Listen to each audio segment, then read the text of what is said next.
Hola chicos, ¿qué tal? Buenas tardes.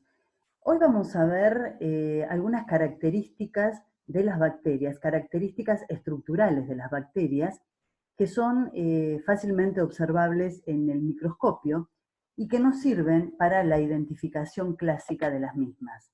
Por ejemplo, la forma, el tamaño, si se agrupan o no, la forma en que responden a una coloración sumamente importante en la bacteriología que se llama coloración de Gram, la manera en que responden a otra coloración, que es la de ácido alcohol resistencia, la presencia o no de cápsula, la capacidad o no de moverse, la capacidad o no de formar esporas. En cuanto a la forma, acá les presento, esto es un dibujo claramente, algunas de las formas más comunes, las formas más comunes que uno puede observar en un laboratorio de rutina. De ninguna manera quiero decir que esto es todo lo que existe en el mundo de las bacterias. Todo lo contrario, siempre les voy a repetir que dentro del mundo de las bacterias casi todo es posible, y también las formas. Para ver una vista real de la forma de las bacterias, acá tenemos bacilos, es decir, esa formita de bastón, en la primer fotografía vistas en un microscopio óptico y las otras dos vistas en un microscopio electrónico. Otra forma muy linda para ver son los espirilos, que es como si fuera un tirabuzón. ¿Vieron ustedes para destapar, para sacar corchos, el sacacorchos? Bueno, esa es la forma característica que tienen. Este es un bacilo, pero un bacilo curvado, que es característico del género Vibrio, por ejemplo, el Vibrio cólera. Estas son las formas particulares, por eso les digo casi todo es posible, incluso formatos que son absolutamente inusuales en la biología misma.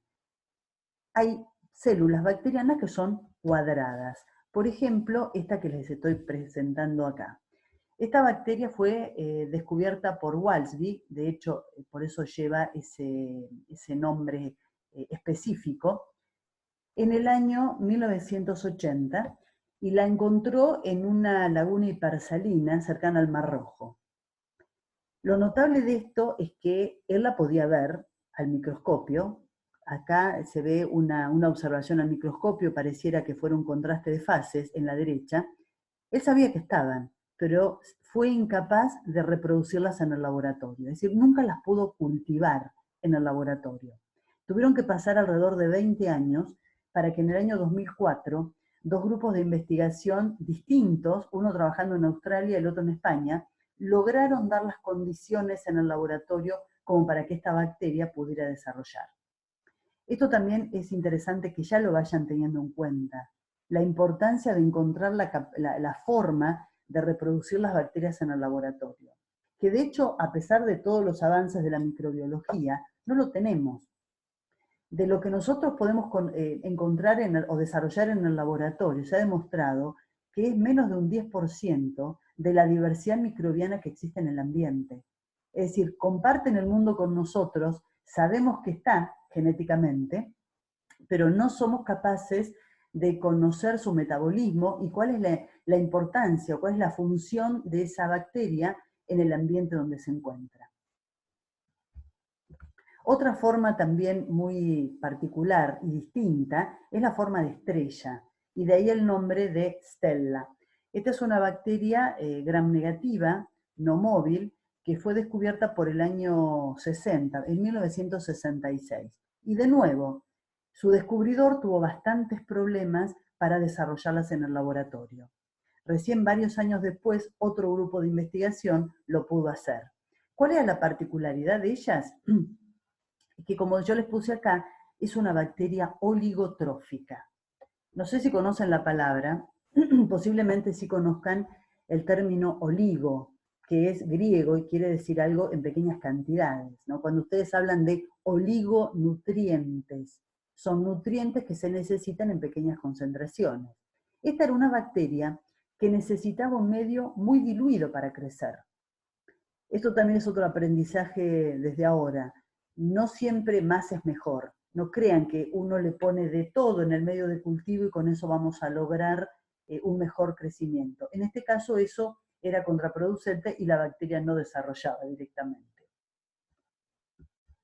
Bueno, eso es en cuanto a las formas. Insisto, alguna de las formas, no todas. Otra cosa que también es interesante es el tamaño. Bueno, hablamos ya el otro día de que el tamaño eran micrómetros, pero también acá hay una gran disparidad. Todo esto que ustedes ven en este dibujito son bacterias. La verde grande es una bacteria fotosintética, que es una cianobacteria, que mide 60 micrómetros de largo. Y del lado derecho ustedes ven distintas bacterias, por ejemplo está nuestra amiga Escherichia coli, que es un bacilo, perdón, y que tiene 3 micrómetros de longitud. Y en el medio toda una diversa variedad de tamaños. Pero acá también hay cosas interesantes. Por ejemplo, hay gigantes dentro de las bacterias. Uno de ellos es este que se llama Epulopicium fischelsoni. De hecho, Fichelson fue el que lo descubrió en el año 1999 en Israel. Lo encontró en el intestino de un pez. Hay que encontrarlo ahí. Y tiene la particularidad de que mide 700 micrómetros, o sea, estamos cerca del milímetro. Por eso cuando lo descubrieron pensaron que no era una bacteria, que era alguna célula eucariota. Pero después los estudios determinaron que no, que es una bacteria gigante. Dentro de las bacterias grandes también hay otras, como esta que se llama Tío Margarita namibiensis. Namibiensis hace alusión a que fue descubierta en sedimentos marinos de Namibia. En este caso es un coco gram negativo, y puede llegar a tener hasta 750 micrómetros. Estos son ejemplos de bacterias que fueron descubiertas hace bastante poco tiempo, ¿no? Si hablamos en la historia de la ciencia, hace poco tiempo, y que son realmente gigantes para lo que son las bacterias. Yendo para el otro lado, para el otro extremo de los tamaños, los organismos celulares más pequeños que conocemos por el momento, eso también siempre tenemos que decirlo, pertenecen al género Mycoplasma. Mycoplasma es una bacteria muy particular, que les pido que la recuerden también, porque más adelante en la misma clase hoy la vamos a volver a mencionar. Es de las más pequeñas que hasta el momento conocemos y que se pueden cultivar independientemente. ¿Por qué digo esto? Porque hay bacterias que no son cultivables, es decir, que no se pueden cultivar en los medios de cultivo tradicional sintéticos del laboratorio. Esta es una de las que sí se puede. Y tienen 0,2 micrómetros de diámetro, contra 750 que teníamos en alguna de las gigantes que veíamos recién. Bueno, una cosa que deberíamos preguntarnos es por qué son tan pequeñas. Yo les decía en la otra clase que organismos similares a las bacterias aparecieron en el mundo hace 3.500 millones de años. O sea, ¿a dónde voy con esto? Tiempo no les ha faltado para evolucionar a formas de mayor tamaño si esto les hubiera rendido algún tipo de rédito, es decir, si les convenía porque competían más exitosamente, seguramente que lo hubieran hecho, porque tiempo no les faltó. Sin embargo, siguen siendo pequeñas. Esto debe tener alguna razón, y de hecho la hay. Acá yo les puse dos esferas, pero podríamos pensar que son dos bacterias, dos cocos. La de arriba pequeña y la de abajo mucho más grande. Si las consideráramos dos esferas y le sacáramos, calculáramos su superficie y su volumen, bueno, ustedes ven que aplicando la fórmula de la superficie y del volumen, en ambos casos, ven que la superficie y el volumen de la celeste son mucho menores que la superficie y el volumen de la segunda.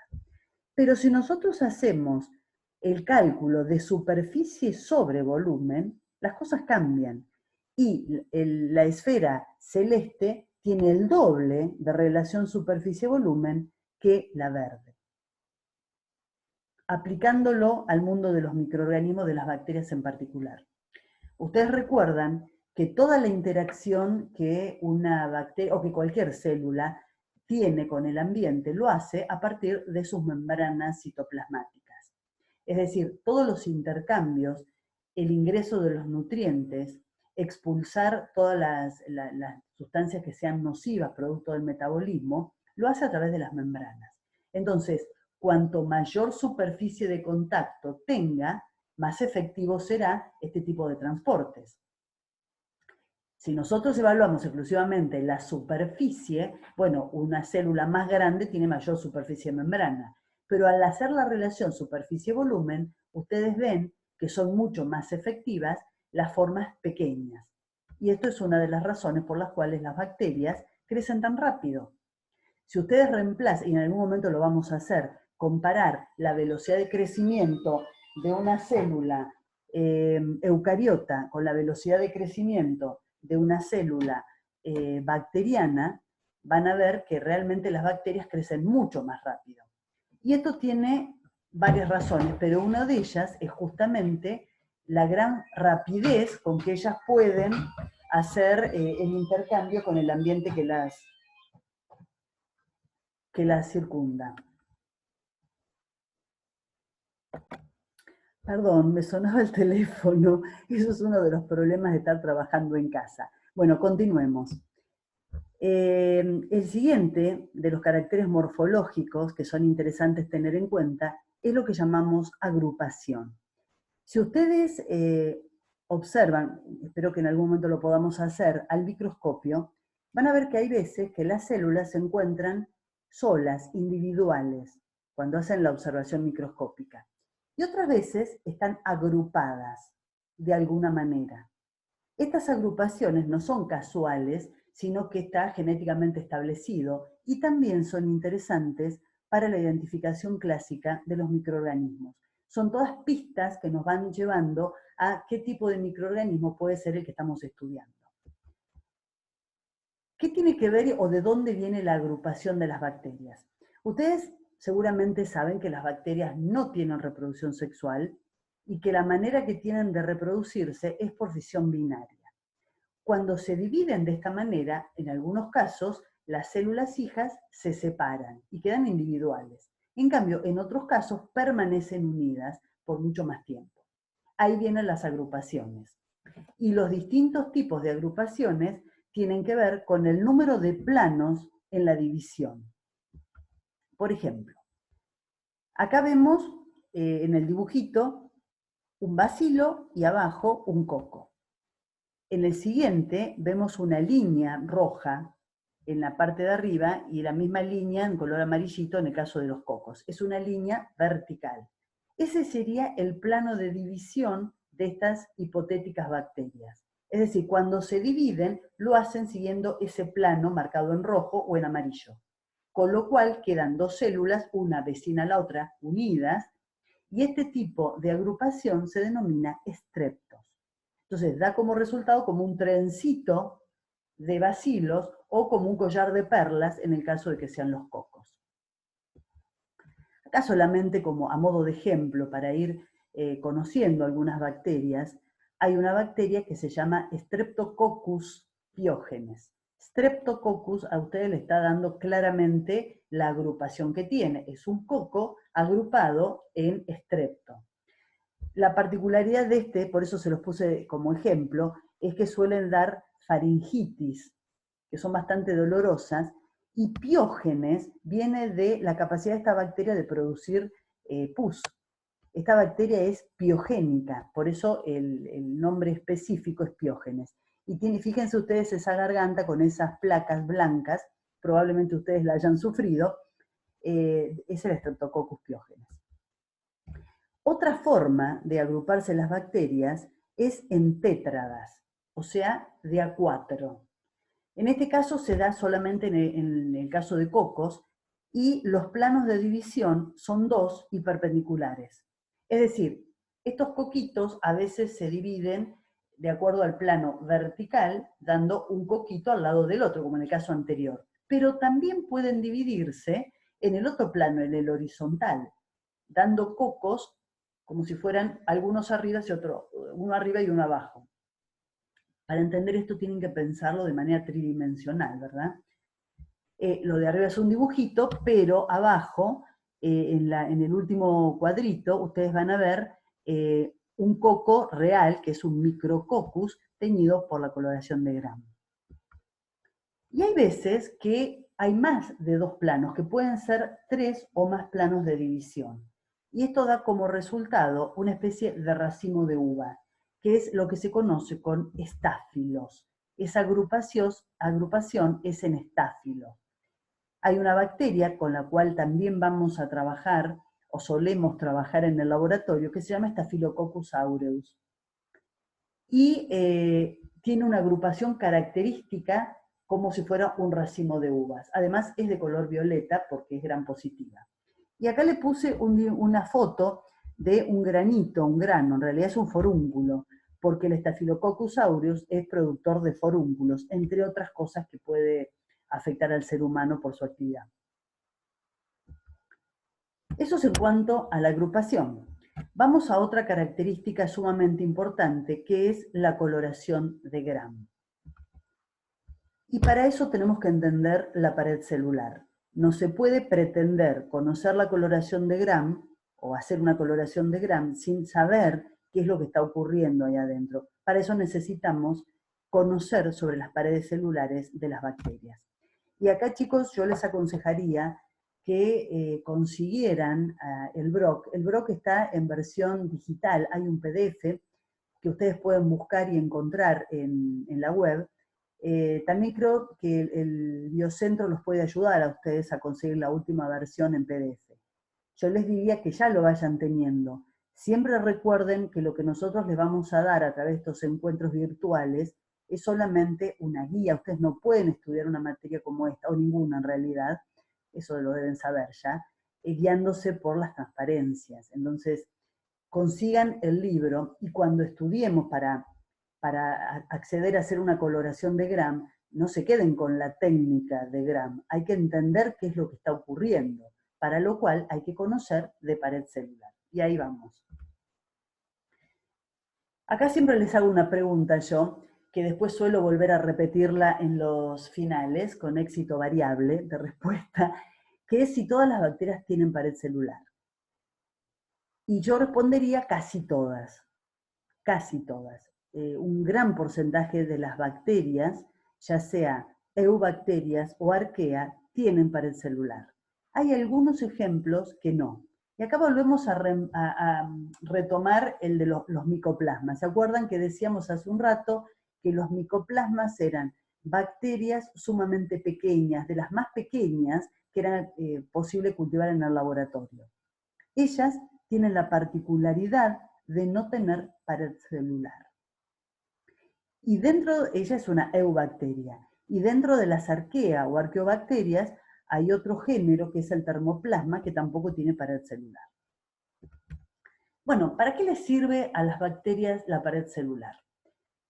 Las protege sobre todo del shock osmótico.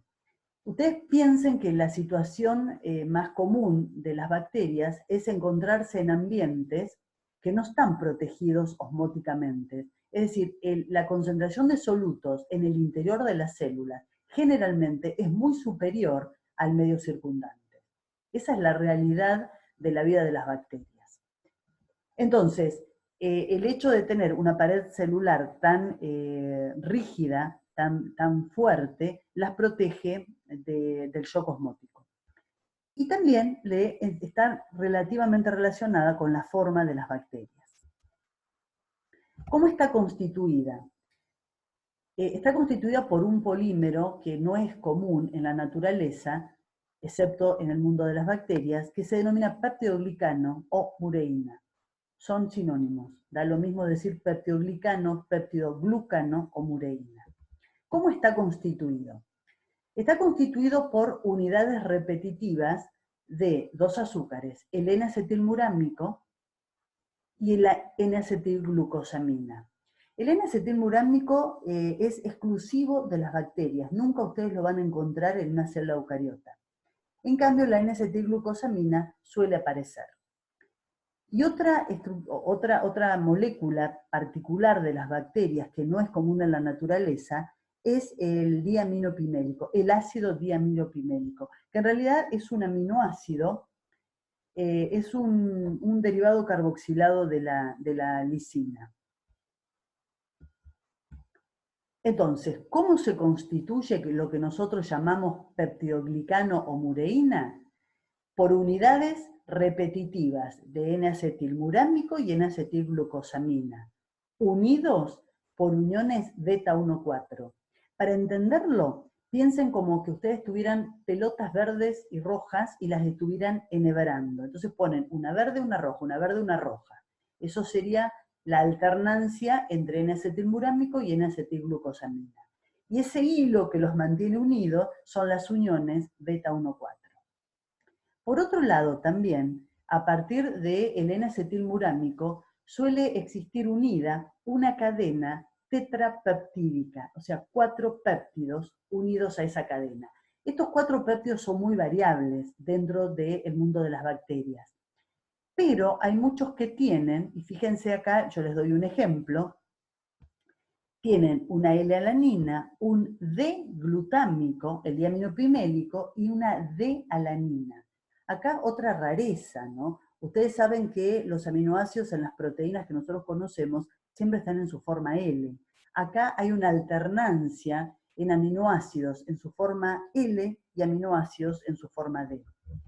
Bueno, este es un dibujito que aparece en el BROC. Si algo no les queda claro, pueden recurrir allí para aclararlo mejor.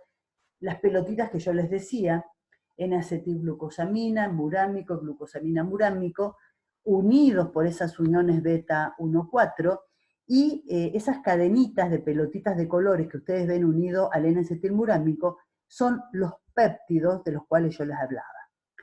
Para formar el polímero lineal están unidas por las uniones beta 1,4. Pero en realidad la pared celular de las bacterias es mucho más compleja que eso y mucho más rígida.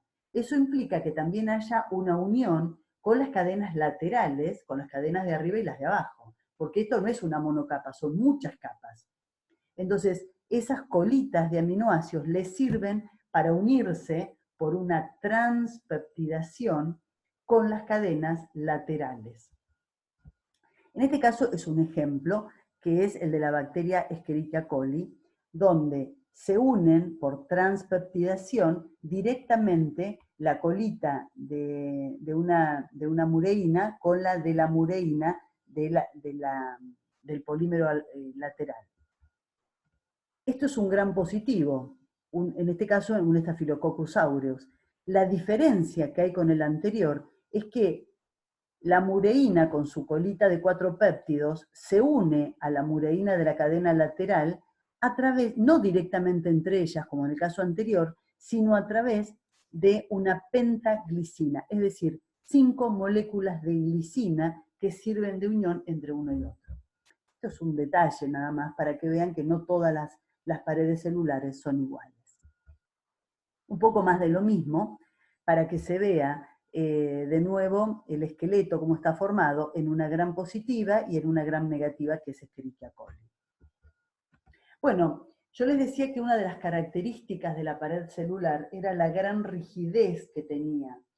Y esto se debe al grado de entrecruzamiento que existe entre los polímeros lineales, se unen por una transpeptidación unos a otros, para lo cual está involucrada una enzima que es una transpeptidasa, que también suele llamarse enzima de unión a la penicilina, porque es ahí donde actúa el aminoácido penicilina.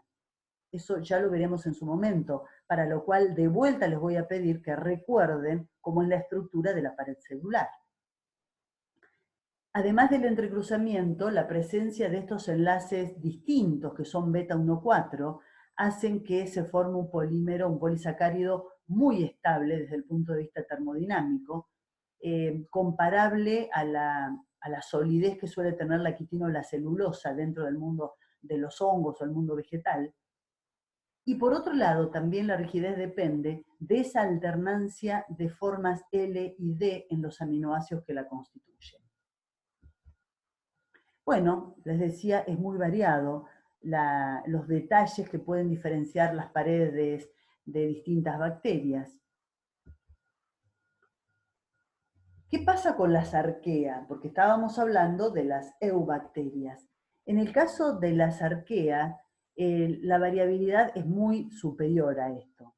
En realidad ninguna tiene un peptidoglicano, sino que tienen un pseudopeptidoglicano que está constituido por N-acetilglucosamina, igual que en el caso anterior, pero el otro es el N-acetil talazo minurónico, y las uniones que los mantienen unidas son beta 1,3. Hay otras que en vez del pseudopeptidoglicano tienen polisacáridos o tienen proteínas. Y ahora sí, vamos a lo que nos interesaba, que era la coloración de Gram.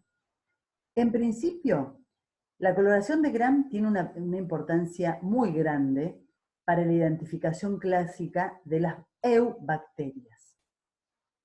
Es decir, esta coloración es aplicable, o digamos, uno la puede aplicar para lo que quiera, pero para que tenga validez diferencial, para que separe dos tipos de células distintas, tienen que ser eubacterias, es decir, bacterias que tengan una pared de peptidoglicano. ¿Yo puedo colorear una levadura? Sí, podés. Pero que te dé de un color no quiere decir que sea gram positiva, sino simplemente es que tiene una pared que no permitió la salida del colorante. ¿Puedo teñir con esto una arquea? Sí, se puede, pero tampoco ahí tiene validez diferencial. ¿Sí? Y a esto me refiero con que sea diferencial. Es decir, uno toma una muestra, le aplica un procedimiento homogéneo y sin embargo algunas se tiñen de un color y otras se tiñen de otro color. Y esto lo descubrió empíricamente Christian Gram. Christian Gram fue un notable microbiólogo danés que estaba trabajando empíricamente con las coloraciones, probaba las coloraciones y ante un procedimiento determinado vio que algunas tomaban un color y otras otras, siendo que ambas habían sido sometidas al mismo procedimiento. Entonces, a partir de ahí surge la coloración de Gram. El color violeta corresponde a las gram positivas, el color rosa a las gram negativas. Obviamente que si tuviéramos una bacteria sin pared, no tomaría de ningún color. ¿Por qué ocurre esto? Y ahí vuelvo a poner para las eubacterias. Porque las gram positivas y las gram negativas, si bien las dos tienen pared de peptidoglicano, tienen una constitución distinta. En el caso de las gram positivas, el peptidoglicano constituye el 90% de la pared. Es una pared muy gruesa. Acá al costado les puse una simplificación enorme de las paredes, pero eso negro sería el peptidoglicano. En la de arriba, que es la gram positiva, es mucho más grueso, tiene muchas más capas de peptidoglicano que la de abajo, que es más delgadita. Y el 10% restante de la pared, ¿quién la constituye? Bueno, tiene una gram positiva, tiene ácidos teicoicos y lipoteicoicos, que ya los vamos a ver. Una pared de gram negativa tiene un 10% de peptidoglicano y el 90% restante son lipopolisacáridos, fosfolípidos y proteínas. Acá nuevamente es un dibujo, pero se ve con un poco más de detalle las características de una pared gram positiva y una gram negativa. La gram positiva es la de la derecha y la izquierda es una gram negativa. Ya de entrada ustedes ven que la gram negativa tiene una mayor complejidad. Empecemos con la gram negativa. Lo primero que se ve, desde la izquierda hacia la derecha, es la membrana citoplasmática típica que ustedes conocen. La membrana fosfolipídica con la gran cantidad de proteínas, algunas transmembranales, otras periféricas. Después lo que está en el centro de ese sándwich es el peptidoglicano. Si comparan la cantidad de capas, el grosor del peptidoglicano entre la gram negativa y la gram positiva, es claro, ¿no?, la diferencia. Por fuera, la gram negativa tiene una nueva membrana, que es lo que se conoce como membrana externa de la pared celular de las gram negativas, constituidas por lipopolisacáridos. Si vamos al dibujito de la derecha, tenemos una gram positiva, de nuevo empezamos con la membrana citoplasmática y una capa bastante gruesa de peptidoglicano, que constituye el 90% de la pared. Yo les decía, el 10% restante son los ácidos teicoicos, que son esos pelitos que ustedes ven, y los lipoteicoicos. Los lipoteicoicos son los que anclan el peptidoglicano a la membrana citoplasmática. Y los ácidos teicoicos son los que le dan una carga negativa a la pared celular. Nuevamente vemos una pared celular de gram positiva. Lo que ustedes ven, lo que esto aporta, a diferencia de las anteriores, es una micrografía electrónica. Esto es de verdad, no es un dibujo. Ven una capa gruesa de peptidoglicano y hacia adentro la membrana citoplasmática. La pared celular de la gram positiva, entonces, tiene el peptidoglicano en grandes cantidades, tiene ácidos teicoicos, lipoteicoicos y, por supuesto, no funciona como barrera de permeabilidad. Es un poco de lo que estábamos hablando.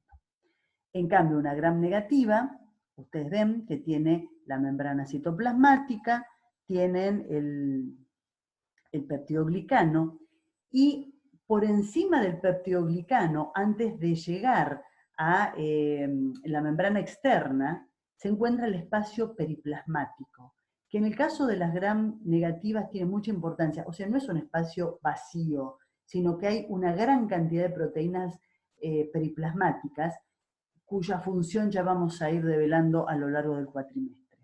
Y en la parte derecha tenemos una micrografía electrónica de una gram negativa. Bueno, un poco más de lo mismo. Una cosa que no les comenté, que está presente en la pared celular de las gram negativas, son proteínas llamadas porinas. Estas proteínas permiten el pasaje de pequeñas moléculas, en general hidrofílicas, que pueden pasar. Y son muy importantes en muchos aspectos en cuanto a la protección de la bacteria. Por ejemplo, estas porinas pueden cambiar la configuración, impidiendo el ingreso de ciertas moléculas. Por ejemplo, antibióticos. El antibiótico, para que ejerza su acción, tiene que ingresar a la bacteria y llegar a su sitio blanco. Si ya la porina impide el ingreso del antibiótico, la bacteria puede ser resistente al mismo. Entonces, esa membrana externa de las gram negativas cumple funciones muy importantes en cuanto a la protección del ingreso de sustancias a la bacteria que pudieran ser dañinas para su vida. Bueno, un poco más de la asporina, como les decía, que son proteínas transmembranales que actúan como canales de entrada y salida. Acá un detalle de la membrana externa de las gram negativas. Se los puse porque quisiera que pensáramos o que pusiéramos atención en algunos lugares en particular. Si vemos de abajo hacia arriba, en este caso, está el interior de la célula, después está la membrana citoplasmática, el espacio periplasmático, donde está el peptidoglicano, delgadito en este caso, y por afuera toda esa capa externa, o sea, membrana externa de lipopolisacáridos. Si ustedes ven algunas cosas que yo he circulado con verde, hay dos cosas que quisiera mostrarles. Por un lado, el lípido A. Hablamos de que es lipopolisacárido. La parte lipídica de ese lipopolisacárido, que en la transparencia anterior veíamos simplemente como si fueran unos pelitos, es el llamado lípido A. Este lípido A es sumamente importante y quisiera que lo recordaran, porque vamos a volver a hablar del mismo. Es la endotoxina bacteriana. Les adelanto esto, pero lo vamos a volver a ver. Las bacterias pueden sintetizar exotoxinas en grandes cantidades y muchas bacterias patógenas lo hacen. Por ejemplo, la toxina botulínica, la toxina tetánica, la toxina Shiga en la Escherichia coli enterohemorrágica, son proteínas que sintetiza la bacteria y las exporta con la finalidad de dañar al hospedador para poder proliferar en el mismo. Esas son exotoxinas, como su nombre lo indica, la exporta. Pero hay otra cosa que tienen, que son las endotoxinas, que es lipídica, como en este caso el lípido A. ¿Cuál es la importancia? En realidad, La bacteria la tiene como parte constitutiva de su pared celular. Es típica de las gram negativas nada más. Está en la membrana externa de la pared celular de las gram negativas. Es parte de su estructura. Pero cuando la célula se lisa, se muere, libera esto. Y si esto ocurriera en el interior de un organismo, puede llegar a producir el aumento de la temperatura corporal, porque es un piretógeno. Quedemos acá, pero recuerden, porque vamos a volver a retomar este tema, es la endotoxina bacteriana. Y otra cosa que también les marqué, que es la parte externa de este pelito, que es la parte de polisacárido. Esta es la parte lipídica y lo otro es lipopolisacárido. ¿Qué es el polisacárido O? ¿Qué es el antígeno somático de las bacterias? Ustedes habrán escuchado hablar de la Escherichia coli O157H7, que es la que produce una de las cepas que produce el síndrome urémico hemolítico. ¿Qué quiere decir ese O? Está haciendo alusión a un tipo particular de antígeno somático. Cuando ustedes escuchan hablar del Vibrio cólera O1, están haciendo alusión a las características de esta parte de la bacteria, que puede haber diferencias entre una y otra, por eso tienen distintos O157, O133, O48. Están hablando específicamente de esa parte de la bacteria.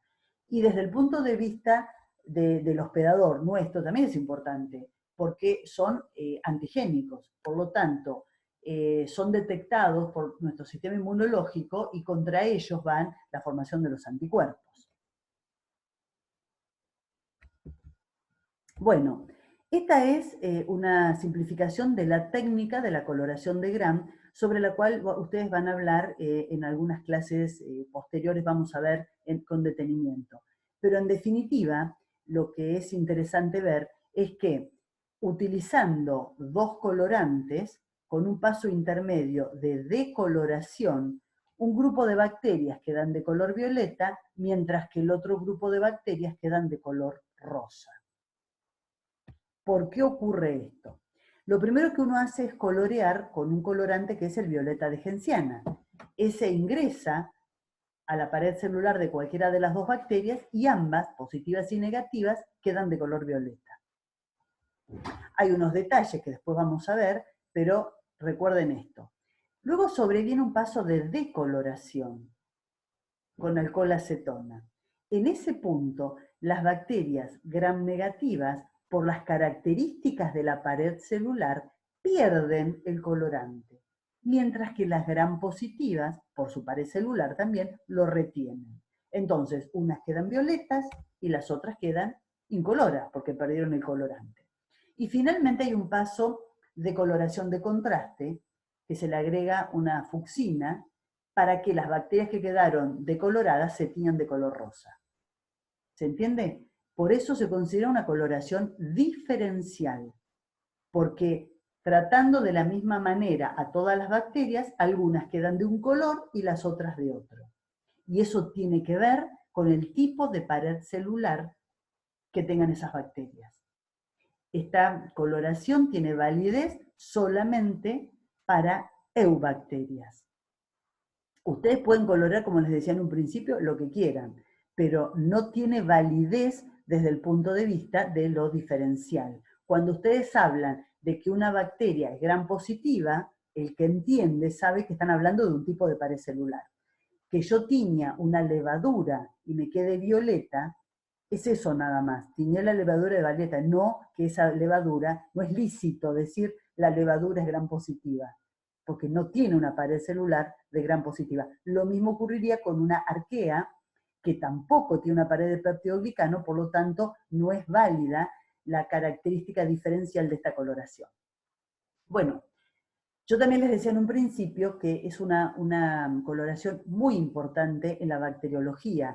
Llegado el punto de la identificación de un microorganismo, uno tiene el primer dato que es gram positiva o gram negativa. Entonces, si dice que si la coloración me dice que es gram positiva, yo directamente ni pienso más a partir de ese momento en las gram negativas. Me enfoco directamente a la identificación. Por eso, si le erré y si en realidad me quedó violeta, pero era gram negativa, estoy cometiendo un error enorme. Entonces hay que tener ciertos cuidados para hacer válida la coloración de gram. En principio que la célula está intacta, porque de lo contrario puede llegar a perder el colorante, no porque sea gram negativa, sino porque la célula esté dañada. Por otro lado, la célula tiene que estar en crecimiento. El cultivo celular no puede ser antiguo, viejo, porque en un cultivo viejo hay bacterias que están muertas. Entonces, cuando empiezo a hacer la coloración, esas células muertas no retienen el colorante. Y por otro lado, como les decía recién, es importantísimo que la célula tenga pared de peptidoglicano. De lo contrario, esta coloración no tiene ningún sentido. Y acá les voy a dejar para que ustedes lo completen, para que empiecen a practicar, para que empiecen a estudiar. Son estructuras y la idea es que ustedes determinen si son pertenecientes a gram positivas o a gram negativas, o a las dos o a ninguna. Bueno, esto no lo van a ver, no es un carácter morfológico, pero ya que estamos, lo mencionamos, son las uniones de Bayer, que son zonas en bacterias gram negativas donde se unen la membrana externa de la pared celular con la membrana citoplasmática. Y esto tiene que ver, aparentemente, está relacionada con cuestiones de transporte de nutrientes. Bueno, ¿cómo crece la pared celular de las bacterias? Si ustedes piensan en una bacteria, van a ver que la pared celular es una estructura cerrada y sin solución de continuidad. Es decir, es como una bolsa. Entonces, ¿cómo hace la bacteria cuando comienza a aumentar de tamaño previo a la división celular? Evidentemente tiene que de alguna manera romper esa estructura y agregar nuevas moléculas para agrandar el tamaño de la célula. Entonces, lo que existe es una acción bastante bien coordinada de dos proteínas, que son hidrolasas y sintetasas. Como rompen la mureína o la sintetiza, se llaman mureín hidrolasas o mureín sintetasas. Muchas veces también se denominan autolisinas. Entonces, la bacteria cuando está en crecimiento genera esas rupturas en la pared celular que deben ser rápidamente reemplazadas por el peptidoglicano sintetizado. De lo contrario, si eso tarda o no se realiza, corre el riesgo de tener un serio problema osmótico.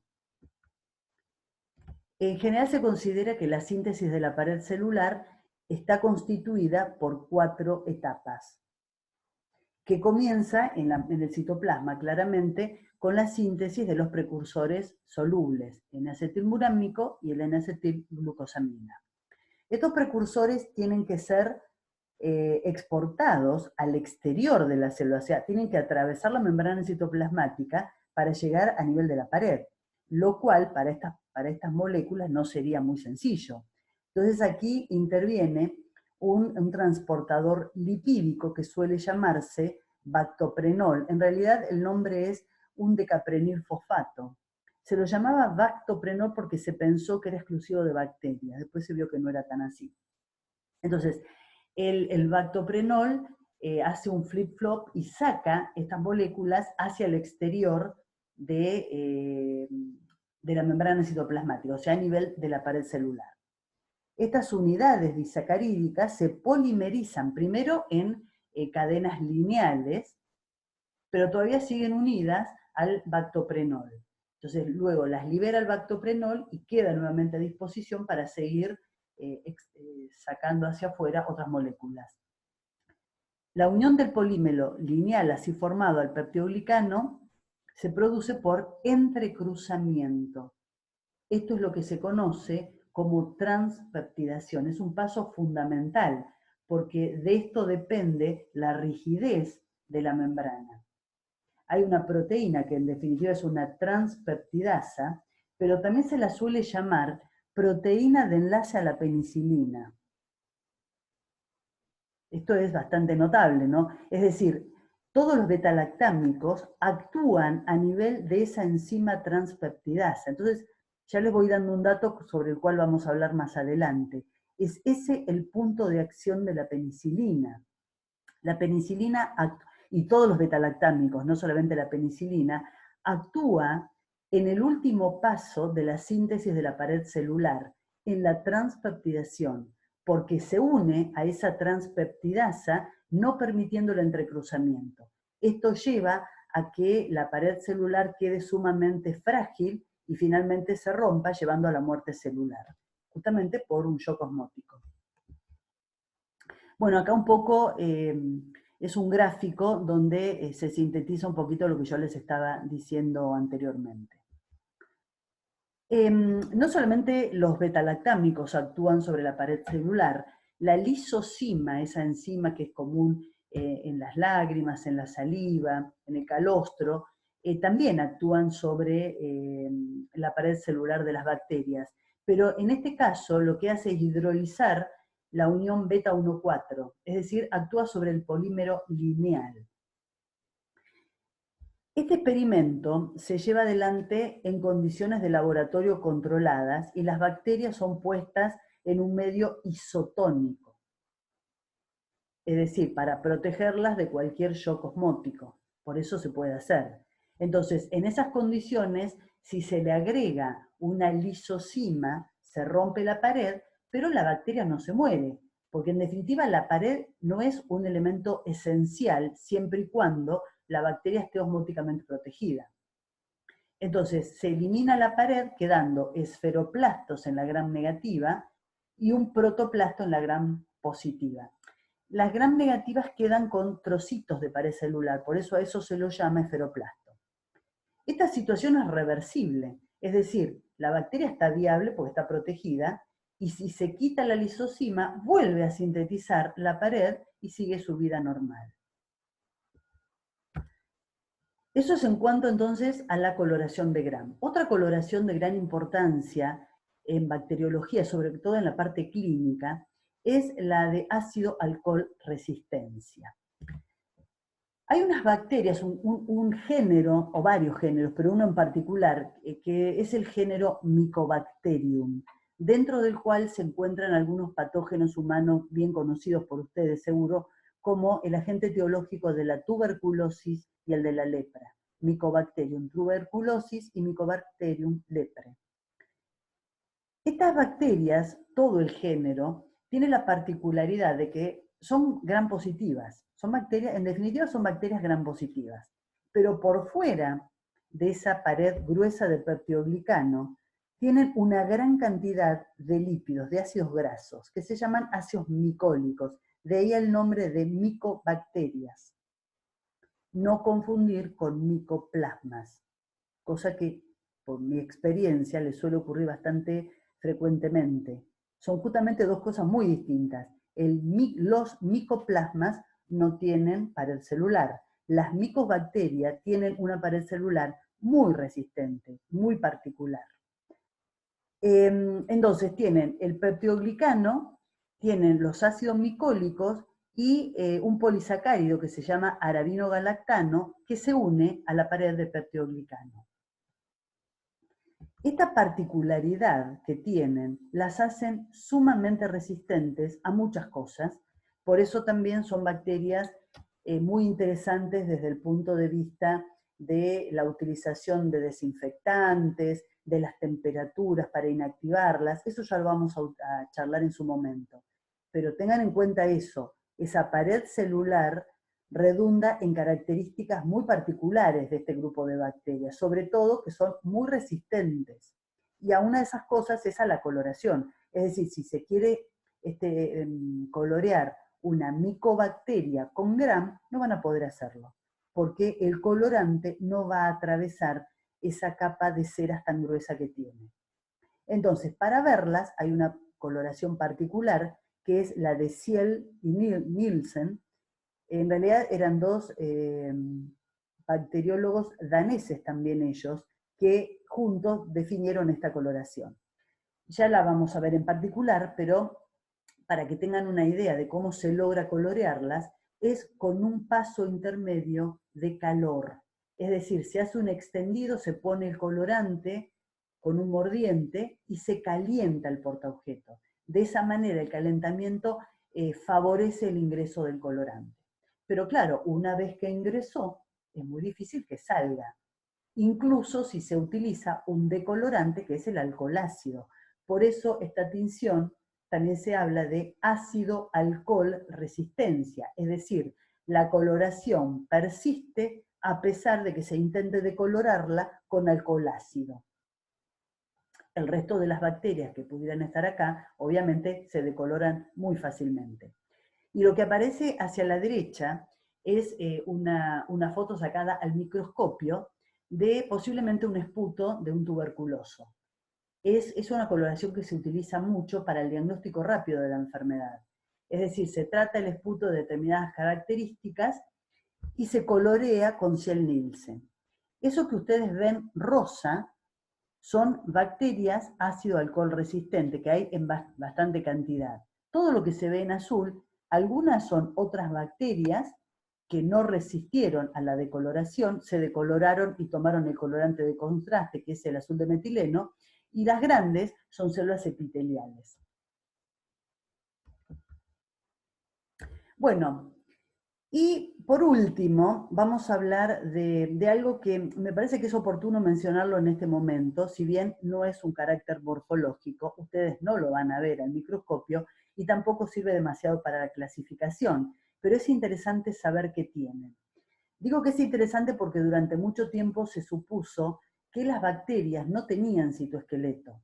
Ustedes saben que los organismos superiores, en los organismos superiores, las células eucariotas, la forma de las células eucariotas depende de una red de filamentos proteicos, sobre todo de la actina, que constituyen justamente esto, el citoesqueleto. Esa organización durante mucho tiempo fue estudiada o buscada en las bacterias y no se la había encontrado. Entonces, eso llevó a pensar que las bacterias no tenían citoesqueleto y que la forma de la bacteria estaba directamente relacionada con la pared celular. En la actualidad se sabe que esto no es tan así y que de hecho las bacterias tienen un citoesqueleto que tiene bastante que ver con la forma de la bacteria, además de la pared celular. Y acá hay dos proteínas importantes involucradas en todo eso, que son la FTSZ, que después lo vamos a ver, tiene mucho que ver con, aparece en el momento de la división celular, y que sería el equivalente procariótico a la tubulina de las células eucariotas. Y la MRB, que es una proteína que sería equivalente a la actina de la célula eucariota, y que acá sí se ve que tiene mucho que ver con la forma, porque aparece en bacterias que tienen forma de bacilo u otras formas, pero no en las que son esféricas. Bueno, chicos, creo que por hoy hemos hecho un buen trabajo. Seguiremos el viernes si Dios quiere. Vayan leyendo, vayan tratando de entender los temas. Tenemos un cuatrimestre distinto, un cuatrimestre raro, para ustedes y para nosotros también. Cuenten con que nosotros vamos a hacer el mejor esfuerzo para que esto salga de una manera exitosa, pero necesitamos que de parte de ustedes también tengan un cierto ritmo de estudio. Lamentablemente no nos estamos viendo como deberíamos todos los viernes en el laboratorio para que todo esto que charlamos sea llevado a la práctica. Entonces por eso necesitamos el compromiso de todos ustedes para que vayan llevando al día la materia, porque si no se va a complicar bastante llegado el momento de los parciales. Bueno, nos vemos entonces, si Dios quiere, el viernes.